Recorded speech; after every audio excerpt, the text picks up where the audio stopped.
안녕하십니까. 5월 13일 오후 김경국TV 시작하겠습니다. 이재명이 최근 영남 지역에 부쩍 공을 들이고 있습니다. 그런데 오늘은 TK에 가서 대형 사고를 친 것 같습니다. 박정희 전 대통령의 생가가 있는 구미에 가서 박정희 전 대통령은 아주 나쁜 사람이다, 이렇게 했다가 요걸 바가지로 얻어먹고 있습니다. 이재명은 구미역 광장에서 선거 유세 활동 중에 여기가 박정희 전 대통령이 출생한 곳이라면서요 라면서 저는 젊은 시절에 그렇게 생각했다. 독재하고 군인을 동원해서 사법기관을 동원해서 사법살인을 하고 고문을 하고 장기집권하고 민주주의를 말살하는 아주 나쁜 사람이라고 생각했다. 지금도 그것은 사실이다 라고 말했습니다. 이재명은 그러면서 또 한편으로 보면 이 나라 산업화를 이끌어낸 공도 있는 게 아닌가. 박정희 전 대통령이 쿠데타를 안 하고 민주적으로 집권해서 민주적인 소양을 가지고 인권 탄압을 하지 않고 불법적이고 위헌적인 장기 집권을 하지 않고 살림살이를 잘하고 나라를 부유하게 했으면 모두가 칭송하지 않았겠느냐라고 말했습니다. 이재명의 전후 발언의 맥락을 따져보면 산업화를 이끌어내는 공이라는 측면보다는 사법살인하고 고문하고 민주주의를 말살했다는 나쁜 사람이라는 말에 포인트가 맞춰졌던 것으로 풀이됩니다. 이재명은 최근 조봉암 선생을 언급하면서 사법살인을 거론했는데 박정희 시대에도 사법살인이 많았다고 비판하기도 했습니다. 그러니까 공보다는 과를 훨씬 부각시킨 것입니다. 박 전 대통령이 생가에 가서 저런 오만방자한 말을 한 데 대해서 대구 경북 지역에서는 지금 부글부글 끓고 있습니다. 이재명의 민주당은 지금 사법부를 완전히 장악하고 심지어 내일은 대법원장 청문회까지 열겠다고 하고 있는데 그런 사람이 사법살인 운운하는 것도 웃기지만 이재명이 집권하면 아마도 훨씬 심한 독재를 하게 되지 않을까, 사람들은 그런 부분도 우려하고 있습니다. 그래서 이재명은 왜 구미까지 가서 일부러 박 전 대통령을 아주 나쁜 사람이라고 말했을까요? 아마도 지난 대선 당시 박근혜 전 대통령을 존경하는 박근혜 전 대통령 이렇게 얘기를 했다가 지지자들이 비난이 쏟아지니까 존경한다고 했더니 진짜로 존경하는 줄 알더라, 이렇게 말을 바꿨던 그 기억 때문이 아닐까요? 박정희 전 대통령이 고향이고 생가가 있는 구미까지 가서 박 전 대통령을 칭송하지는 않을 수는 없고, 그런데 또 자칫하다가는 지지자들의 반발이 예상되고 하니까 아주 나쁜 사람이라는 평가를 앞세우고 시작했던 것으로 그렇게 볼 수 있을 것 같습니다. 이재명은 이 같은 박정희 평가를 놓고 온갖 비난들이 쏟아지고 있습니다. 이재명은 박정희 전 대통령이 아주 나쁜 사람이지만 산업화의 공도 있다고 나쁜 사람에 초점을 맞춰서 얘기했는데 말의 앞뒤 순서가 바뀌었다. 박정희 전 대통령이 위대한 지도자인 건 맞지만 독재라는 부작용도 있었다라고 말했어야 했다라는 지적이 쏟아지고 있는 것입니다. 또 댓글에는 누가 누굴 평가한단 말인가? 너보다 더 할까? 네가 박정희를 거론해? 넌 정말 정치적 권력을 위해서는 뭐든 할 악마 같은 X구나. 저런 것이 대통령 후보라니 국민들이 분노한다. 뭔 헛소리야? 너는 박 대통령의 발끝의 때만도 안 된다. 입마 번긋하면 거짓말 잔치. 이런 비난 댓글들로 지금 댓글창이 도배되고 있습니다.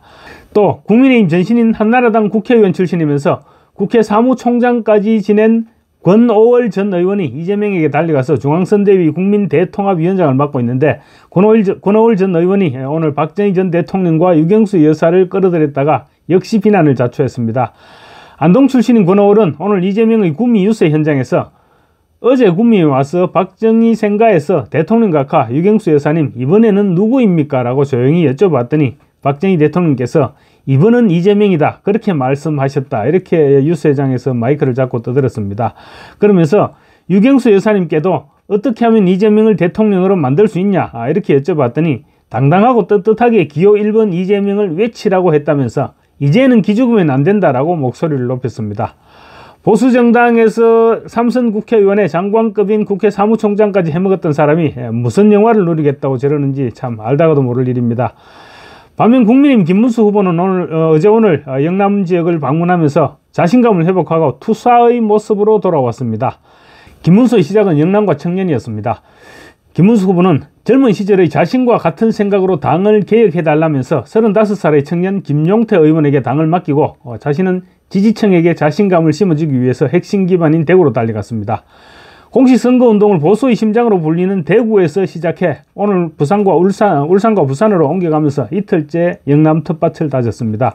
텃밭인 영남에서 자신감을 충전하고 적진으로 뛰어들겠다는 것이었습니다. 어제 대구에서 출발한 김 후보는 오늘 대구 경북 선대위 출정식과 울산을 거쳐 부산 선대위 출정식에 참석하고 자갈치 시장도 방문합니다. 김 후보는 고향이기도 한 TK에서, 김 후보는 영천 출신이죠. 고향이기도 한 TK에서 더 강력해진 전투력을 선보였습니다. 가짜 진보를 확 찢어버리고 싶다 이렇게 얘기했는가 하면 이재명은 거짓말쟁이라고 직격을 했습니다. 선거운동 초반 프레임을 참말만 하는 김문수와 거짓말쟁이 이재명으로 밀어붙이고 있는 것입니다. 김문수 후보는 오늘 대구 경북 선대위 출정식에서 박정희 전 대통령을 극찬했습니다. 김문수 후보는 중고등학교 때 한일회담과 삼선 개헌에 반대했던 이야기, 그리고 박정희 전 대통령의 마이카 시대 선언을 비웃었던 일들을 거론하면서, 그런데 결국은 박정희 전 대통령이 옳았다. 박 전 대통령은 위대한 세계적인 지도자다. 가난을 없애고 세계 최강의 산업혁명을 하는 위대한 대통령으로서 대구 경북이 낳은 인물이다. 이렇게 치하를 했습니다. 이재명이 아주 나쁜 사람이지만 산업화의 공도 있다. 이렇게 박정희 전 대통령을 표현했던 것과는 정반대, 완전히 천지차이의 표현이죠. 김 후보는 저는 어렸을 때, 젊었을 때는 박정희 전 대통령을 반대했지만 제가 잘못했다는 것을 깨달았다. 그래서 박 전 대통령 묘지에 가서 당신의 무덤에 침을 뱉던 제가 이제 당신의 무덤에 꽃을 바친다라고 말했다고 소개했습니다. 김 후보는 박정희 전 대통령이 외쳤던 하면 된다, 할 수 있다, 해보자, 이 구호를 외치기도 했습니다. 김 후보는 특히 이재명을 겨냥해서 어떤 후보는 자기가 총각이라고 거짓말을 시켜서 여배우와 관계를 가지기도 했다. 나는 결혼한 다음에 총각이라고 속인 적이 단 한 번도 없다. 어떤 사람은 검사를 사칭하고 다니던데 나는 거짓말을 하지 않는다라고 말했습니다. 전날 대구 서문시장 뉴스에서도 김문수 후보는 여러분이 아는 것처럼 검사를 사칭하고 총각이라고 사칭하는 거짓말 도사가 있다. 거짓말 잘하는 사람을 대통령으로 뽑아야 하겠나? 참말을 잘하는 사람을 대통령으로 뽑아야 하겠나? 라고 말했습니다. 김문수 후보는 이어 성남시 분당구에 대장동이라는 30만 평 되는 조그마한 곳을 개발했는데 그 조그마한 개발 사업 때문에 감옥에 간 사람이 몇 명인가? 그것 때문에 수사받다가 갑자기 죽어버린 사람이 몇 명인가? 라고 이재명을 직격했습니다. 자신은 경기도의 판교 테크노빌리, 평택 삼성 반도체 공장, 남양주 다산 신도시, 파주 산업단지 등 한 30배 이상 많은 도시를 개발했지만 한 사람도 수사를 받거나 조사받은 사람이 없었는데 이재명은 그 조그만 대장동 하나 개발한다고 온갖 비리를 저질렀다고 꼬집은 것입니다. 실제로 김 후보는 경기도지사로 취임했을 당시 전국 지자체 꼴찌이던 경기도의 청렴도를 순식간에 1위로 끌어올렸던 사람입니다. 도지사 본인이 워낙 솔선수범하니까 공무원들이 따르지 않을 수 없었던 것입니다. 김문수 후보는 오늘 대구 경북 선대위 출정식에서 윤석열 전 대통령과의 관계에 대해서도 출당 계획은 없다라고 선을 그었습니다. 탈당 여부는 본인의 뜻이고 현재로서는 당 차원의 탈당을 요구할 생각은 해본 적이 없다는 것이었습니다. 김 후보는 또 만약 윤 전 대통령이 잘못한 점이 있다고 판단해서 탈당하라고 한다면 당도 책임이 있다. 자기가 뽑은 대통령을 탈당시키는 방식으로 면책될 수는 없다라고 강조를 했습니다. 한동훈 전 대표가 윤 전 대통령을 탈당시키지 않으면 선거를 도울 수 없다고 말한 데 대해서도 한 전 대통령을 만나서 말을 들어보고 적절하게 판단해 보겠다고 말했습니다. 보수우파 진영 안팎에서는 선대위 참여도 거부하고 있는 한동훈 전 대표가 사과 운운하면서 당을 분열로 몰고 가는 것은 결국 대선 패배를 예견하고 대선 후 당권을 장악하겠다, 그 노림수가 아니냐는 의심이 커지고 있습니다. 김 후보는 12.3 비상계엄 사태와 관련해서는 전날에 이어서 죄송스럽게 생각한다고 사과한 뒤 계엄과 탄핵에 갇혀 있을 수는 없다. 이제는 그 강을 건너야 한다고 말하기도 했습니다. 김문수 후보는 공식 선거운동 시작과 동시에 방문한 영남 지역 유세에 어마어마하게 몰려든 군중들을 통해 자신감을 회복했습니다. 공식 선거운동 시작과 함께 김 후보의 투지가 서서히 드러나면서 보수 지지층도 덩달아 용기를 얻어가고 있습니다. 초반 분위기만 좀 더 다잡는다면 충분히 반전의 계기가 마련될 수 있을 것으로 그렇게 기대하고 있습니다. 감사합니다.